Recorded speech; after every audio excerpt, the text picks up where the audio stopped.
guys, today we are exploring Sharjah Mosque. So welcome back to our channel. അപ്പോൾ നമ്മൾ പള്ളിയുടെ light കണ്ടപ്പോൾ അവിടെ കയറി. പള്ളീൻ്റെ മൊഞ്ച് കണ്ടപ്പോൾ നമ്മൾ കയറാൻ വിചാരിച്ചു. അങ്ങനെ നമ്മൾ ആദ്യം ലുക്കൊക്കെ കണ്ടിട്ട് കയറാൻ വിചാരിച്ചതാ. ഉള്ളക്കെങ്ങനെ അറിഞ്ഞിടാലോ. അപ്പം നമ്മൾ പള്ളിയിൽ കയറി. ഇതാണ് പള്ളീൻ്റെ മുൻഭാഗം. വെള്ളച്ചാട്ടൊക്കെ ഉണ്ട്, നല്ല ഭംഗിയുണ്ടല്ലേ കാണാൻ. ലൈറ്റ് 4 പോലത്തെ ലൈറ്റാണ് കിട്ടിയിരിക്കണത്. അങ്ങനെ നമ്മൾ പള്ളീൻ്റെ ഉള്ളിൽ കയറാൻ പോണു, നിസ്കരിക്കാൻ കയറാൻ പോണു. ലേഡീസിന് ഒന്നും ചെയ്യാനില്ല, എൻട്രൻസാണ്. ലേഡീസിന് സെപ്പറേറ്റാണ് ഒന്നും ചെയ്യാൻ സ്ഥലമില്ലാതെ.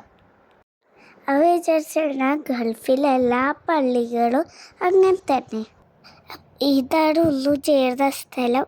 ഇത് കാണുമ്പോഴത്തേക്ക് എന്താ ലുക്കല്ലേ ഒന്നും ചെയ്യുന്ന സ്ഥലം.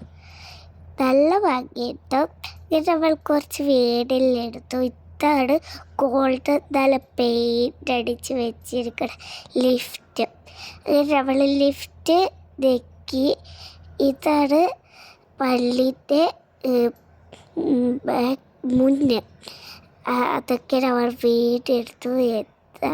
എന്താ അറിയില്ല, പള്ളീൻ്റെ സ്റ്റൈൽ കണ്ടിട്ട് നിൽക്കാനേ കഴിയില്ല. നമ്മൾക്ക് ഈ ലൈറ്റൊക്കെ കാണുമ്പോൾ കയറാണ്ടിരിക്കാൻ കഴിയില്ല. ഇതാണ് പള്ളീൻ്റെ ഉൾഭാഗം. നമ്മൾ ഉള്ളിലോട്ടേക്ക് ഇപ്പോൾ കയറാൻ പോണു. ഉള്ളിൽ കയറി, പക്ഷെ നിസ്കരിക്കേണ്ട സ്ഥലം എത്തിയില്ല. പള്ളിയുടെ ഉള്ളിൽ കയറിയതിലെ ഡോമാണ് നിങ്ങളിപ്പോൾ കണ്ടുകൊണ്ടിരിക്കണത്. ഇപ്പം നമ്മൾ നിസ്കരിക്കാൻ ഇപ്പോൾ കയറി. ഇതൊക്കെ കാണാൻ നല്ല ഭംഗിയുണ്ട്. വീഡിയോയിൽ കാണുമ്പോൾ അത്രയൊന്നും ലുക്കൊന്നുമില്ല, പക്ഷേ നിങ്ങൾ ശരിക്കും അതിൻ്റെ ഉള്ളിൽ കാണണം. അടിപൊളി സ്റ്റൈലൊക്കെയാണ്. ലൈറ്റൊക്കെ എന്താ നോക്കല്ലേ.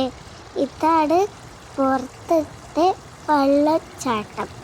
ഇത് വിചാരിച്ചിട്ട് അവർ വെറുതെ ഒരു സ്റ്റൈലിന് വേണ്ടിയിട്ട് വെച്ചാണ്. ആദ്യം ഇവിടെയും അവർ ലൈറ്റ് ചെയ്യാതെ ഇതൊക്കെ വെച്ചിട്ടുണ്ട്. ഇതാണ് പള്ളിയുടെ മുൻഭാഗം. പള്ളിയുടെ ഫ്രണ്ടിൽ ലൈറ്റ് വെച്ചിട്ടുള്ള ഒരു ക്ലോക്കാണ് നിങ്ങളിപ്പോൾ കാണുന്നത്. ഇതിലിപ്പോൾ കാണിക്കുന്ന ടൈം 9:15 ആണ്. അമ്മ ഇന്ന് ഇത്രയുള്ളൂ നമ്മളെ വീഡിയോ. ഏറ്റവും പുതിയ വീഡിയോ ആയി വരുന്നവരെ എല്ലാവർക്കും ബൈ ബൈ. ലൈക്ക് ഷെയർ ചെയ്യണേ.